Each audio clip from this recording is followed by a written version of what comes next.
വയനാട് മുണ്ടക്കൈ ചൂരൽമല പുനരധിവാസത്തിന് അന്തിമ രൂപം നൽകി സംസ്ഥാന സർക്കാർ. കൽപ്പറ്റയിലും നെടുമ്പാലയിലും ടൗൺഷിപ്പ് നിർമ്മാണം ഉൾപ്പെടെയുള്ള പുനരധിവാസ പദ്ധതിക്ക് മന്ത്രിസഭായോഗം അനുമതി നൽകി. പുനരധിവാസം അതിവേഗം പൂർത്തിയാക്കുമെന്ന് മുഖ്യമന്ത്രി. സ്പോൺസർമാരുമായും മുഖ്യമന്ത്രി കൂടിക്കാഴ്ച നടത്തി. 2 എസ്റ്റേറ്റുകളിലായി മോഡൽ ടൗൺഷിപ്പ് നിർമ്മിക്കാനാണ് മന്ത്രിസഭായോഗം അനുമതി നൽകിയത്. കൽപ്പറ്റയിലെ എൽസ്റ്റോൺ എസ്റ്റേറ്റിൽ 5 വീതം സെന്റിലും നെടുമ്പാലയിൽ 10 വീതം സെന്റിലുമായിരിക്കും വീടുകൾ നിർമ്മിക്കുക.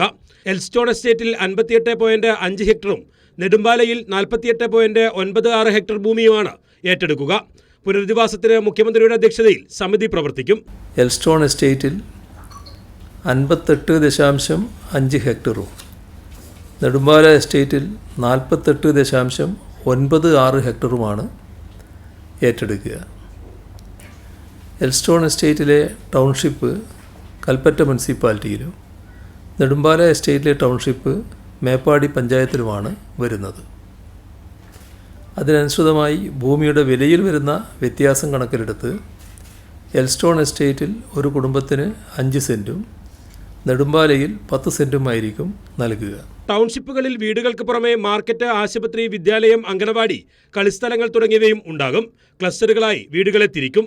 ഉപജീവനമാർഗം കൂടി അടങ്ങുന്നതാകും പുനരധിവാസമെന്ന് മുഖ്യമന്ത്രി പറഞ്ഞു.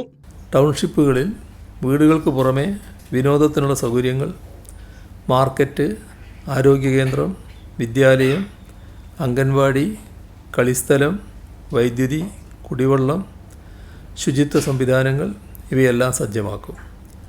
ടൗൺഷിപ്പിലേക്ക് പുനരധിവസിപ്പിക്കപ്പെട്ട ശേഷവും ദുരന്തബാധിത മേഖലയിലെ ഭൂമിയുടെ ഉടമസ്ഥാവകാശം അവരവർക്ക് തന്നെയായിരിക്കും. ഉരുൾപൊട്ടിയ ആ ഭൂമി വനപ്രദേശമായി മാറാതിരിക്കാൻ കലക്റ്റീവ് ഫാമിംഗ് പോലുള്ള ഉൽപ്പാദനപരമായ ലക്ഷ്യങ്ങൾക്കായി ഉപയോഗിക്കാനുള്ള സാധ്യതകൾ പിന്നീട് പരിഗണിക്കും. സ്പോൺസർമാർക്ക് പണം നൽകാനായി പ്രത്യേക ബാങ്ക് അക്കൗണ്ട് തുടങ്ങും. സ്പോൺസർമാരുമായി മന്ത്രിസഭാ യോഗത്തിന് ശേഷം മുഖ്യമന്ത്രി ചർച്ച നടത്തി.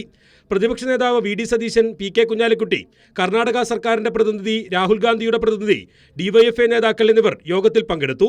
അതേസമയം ഭൂമി ഏറ്റെടുക്കുന്ന 2 എസ്റ്റേറ്റുകളിലും സർവേ നടപടികൾ തുടങ്ങി. കൈരളി ന്യൂസ്, തിരുവനന്തപുരം.